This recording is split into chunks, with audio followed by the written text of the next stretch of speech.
Have you ever really stopped to think about where the rain goes after it hits the ground? I mean, it seems so simple, right? But the journey of just one little raindrop is actually this huge, complex story. And it's a story that shapes, well, everything, from our parks and forests to the very water that comes out of our taps. So let's dive into how water really moves and why understanding that journey is absolutely crucial for our communities. But here's the thing. Lately, it feels like that journey has kind of gone off the rails. You see it in the news all the time, right?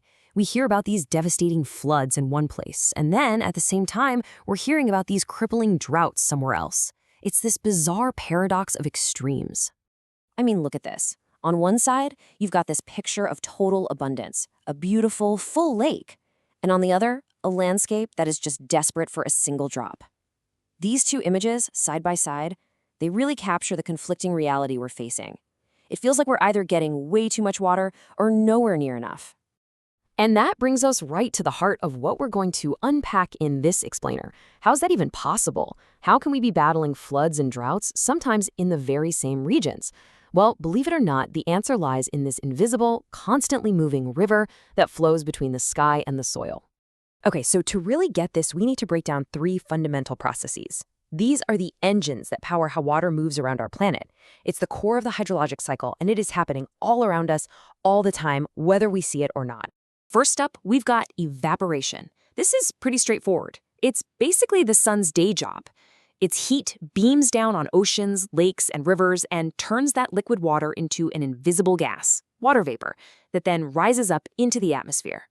Now, what's really cool is when you look at it on a molecular level. The sun's energy gives those little water molecules just enough of a kick, enough energy to break free from the surface and literally escape into the air. It's like this constant, massive airlift of water heading for the sky. Next, there is a related process with a, let's be honest, slightly clunkier name, evapotranspiration. The easiest way to think about this is that it's plants breathing. Seriously, they suck water up through their roots and then they release it as vapor from tiny little pores in their leaves.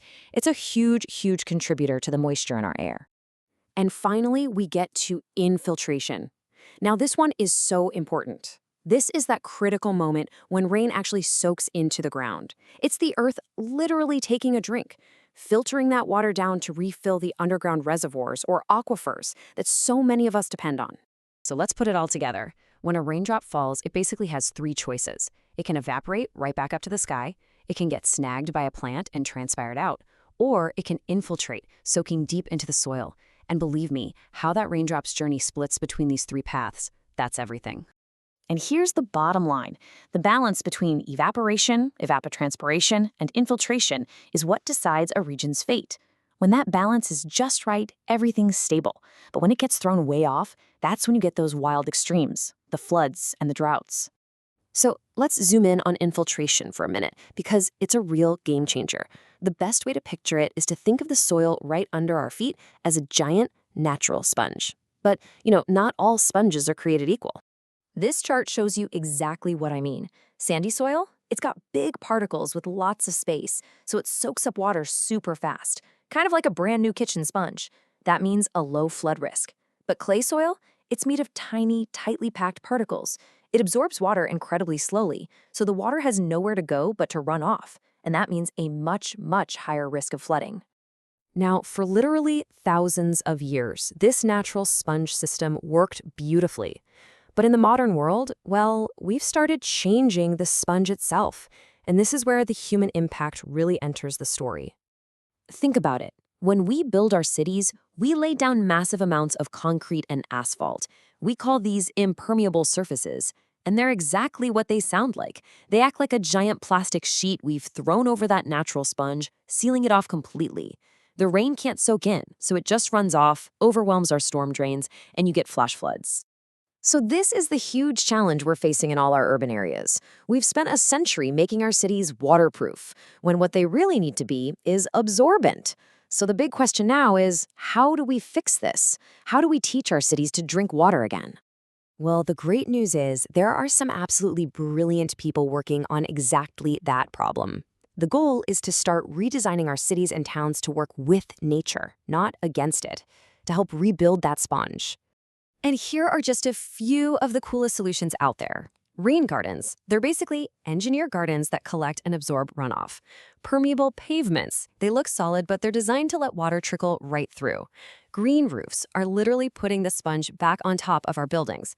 All of these are just clever ways to create more space for water to soak in. So you see the pattern here.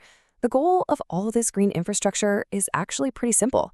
It's about trying to undo some of the damage of sealing up the earth. It's about turning our cities from these hard, water-repelling shells back into living, breathing, drinking ecosystems.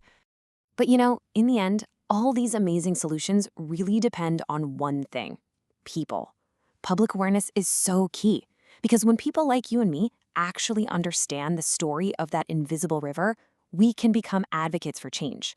We can champion these solutions that help rebuild our natural sponge, one park or one sidewalk at a time. And that really brings it all home. This isn't some far-off problem for scientists and engineers to solve alone. It's local. So I'll just leave you with this question to think about. As you walk around your own neighborhood, your own town, what little piece of that natural sponge could you help build back?